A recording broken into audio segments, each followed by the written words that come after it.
नमस्कार दोस्तों, स्वागत है हमारे चैनल पर। आज हम आपको बताएँगे कि अगर आपको फाइबर इंटरनेट का काम कर रहे हैं, तो आप बैंडविड्थ कैसे लेंगे? यानी एयरटेल के टावर से या टाटा इंडिकॉम या वोडाफ़ोन के टावर से आप किस तरीके से आप अपनी ओएलटी तक इंटरनेट लाएँगे?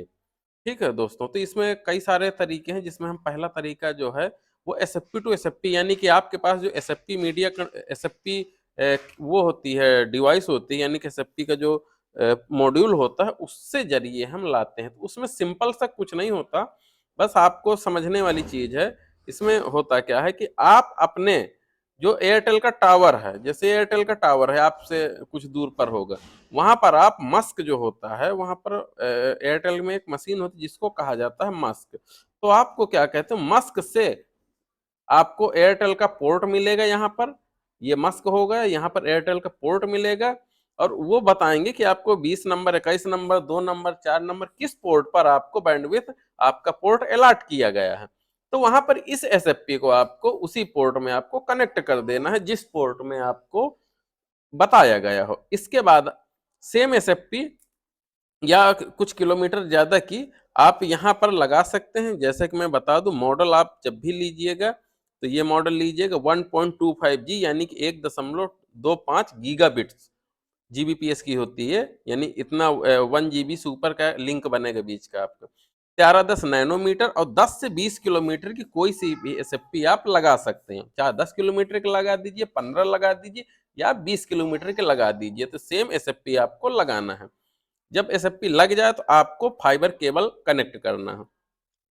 अब यहाँ पर ये ध्यान दीजिए कि यहाँ पर 2 कोर हमेशा यूज़ होते हैं, इसलिए जो फाइबर डालें या फाइबर जो आपका पहले से पड़ा हो, वहाँ पर 2 कोर आपको ओएलटी से एयरटेल के टावर तक ले जाना ज़रूरी है। एक आरएक्स होगा, एक टीएक्स होगा। ठीक है दोस्तों, बस आप ये ध्यान दें कि जैसे इसका आरएक्स है, जो आरएक्स होता है तो वो उसका टीएक्स बन जाता है दूसरी वाली का। अगर इसका आरएक्स है पहला वाला, तो इस पोर्ट में ये इसका टीएक्स बन जाएगा। तो आप ये ध्यान दें कि इसको क्रॉस कर दिया जाता है और इसका जो टीएक्स होगा उसका आरएक्स बन जाएगा। ठीक है दोस्तों? तो ऐसे करके आप इसको कर सकते हैं। इसको आप इंटरचेंज भी कर सकते हैं। जैसे ही पोर्ट अप आ जाए आप समझ जाइए आप सही लगा चुके हैं। तो ऐसे करके आपको लगाना है। इसके बाद आपको सिंपल सा इसको कनेक्ट कर देना है इस अपलिंक पोर्ट पर और आपकी कनेक्टिविटी हो गई। यानी कि इस तरीके से आप आपका मीडिया एयरटेल से जो मीडिया आपको मिला है बैंडविड्थ वो आपके ओएलटी तक आ गई। अब यहाँ से आप कनेक्शन आप बांटना शुरू कर सकते हैं। जैसे जैसे आप स्प्लिटर लगा के कनेक्शन आप बांटना शुरू कर दिए जिनको घर में आप कनेक्शन देना हो। तो पहला तरीका दोस्तों ये हो गया। अब बात करते हैं दूसरे तरीके की। तो दूसरे तरीके में क्या है कि बीच में मीडिया कन्वर्टर लगाते हैं। तो तरीका वही सेम है कि आपको मस्क से ही एक पोर्ट अलॉट होगा, ठीक है दोस्तों?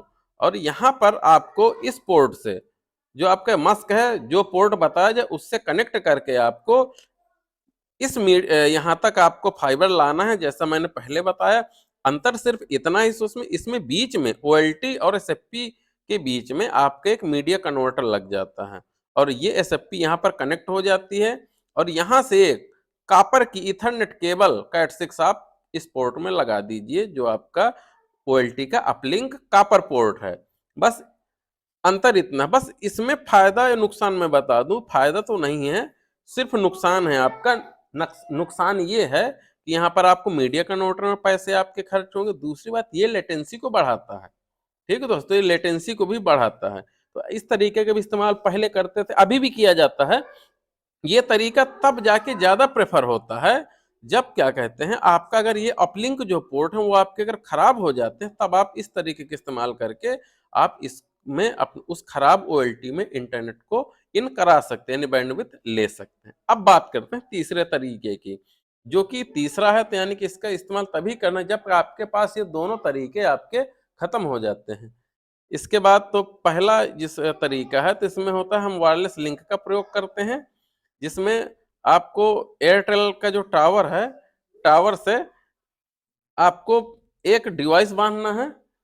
ठीक है, डिवाइस बांधने के बाद आपको वहां से इथरनेट का जो कॉपर केबल है उसको उस डिवाइस से वायरलेसली कनेक्ट करना है और इसके बाद आपको एक डिवाइस आपके घर पर लगानी पड़ेगी। उससे आपको ये कनेक्ट करना है इथरनेट केबल से आपको ओएलटी को।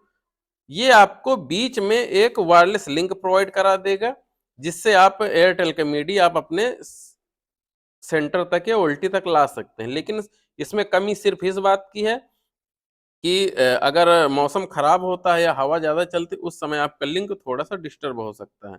साथ ही अगर दूसरी बात करूँ तो ये तरीका आप तभी इस्तेमाल करिएगा जब आपके पास दूसरे दोनों विकल्प ना हो, क्योंकि ये आप अगर दूर के हैं यानी कि 3-4 किलोमीटर, 5 किलोमीटर में है आपका एयरटेल का टावर, तभी इस तरीके का इस्तेमाल करिएगा, अन्यथा इस्तेमाल मत करिए, क्योंकि इसमें लेटेंसी भी आपकी बढ़ेगी और साथ में नेटवर्क फ्लक्चुएट होता रहेगा। तो इन इन चीज़ों का ध्यान रखें। ये 3 तरीके हैं जिससे आप आसानी से आप अपने घर पर या अपने ओल्टी पर इंटरनेट ला सकते हैं, बैंडविड्थ ला सकते हैं और आगे प्रयोग कर सकते हैं। लेकिन आप हमेशा कोशिश करिएगा कि पहले तरीके का इस्तेमाल करके ही आप अपने ओल्टी तक मीडिया को लाएँ।